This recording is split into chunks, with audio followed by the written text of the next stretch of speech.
bilo bi lepo in je bilo lepo, ko smo si to želeli vsi, ko je po razpadu Jugoslavije. Ja, 90 leta.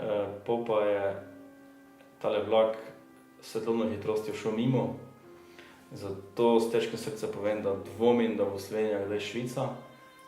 Zato ker mentaliteta oziroma miselnost ljudi, ki je v slovenskem prostoru, bo potrebovala verjetno preveč časa, da bo dosegla ta nivo, ki je zdaj v tem trenutku tukaj prisoten in bo zmeraj, tudi če bo šla v smer, bo zmeraj verjetno korakala, capljala preveč korakov stran od tega, da bi dosegla to blaginjo, ki je.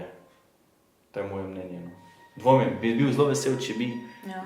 Gre pa znamo v temelju za človekove vrednote, način razmišljanja, ki so tukaj zelo preprosti. Se pravi, analitičen način razmišljanja, preprostost, poštenost, z delom nekam prideš.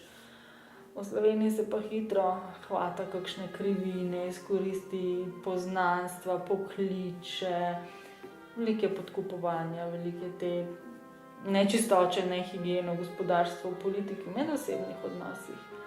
Ja. Ker je vlak, ki pelje v nasprotno smer od Švice, se pravi proti severu. Preveč se gleda, domnevam, vsak zase, za svojo dobro, da bo nekaj naredil, da bo on imel nekaj od tega, ne pa to, da bomo mi imeli nekaj od tega.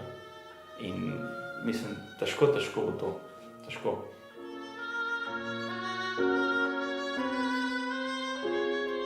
Brez čelade.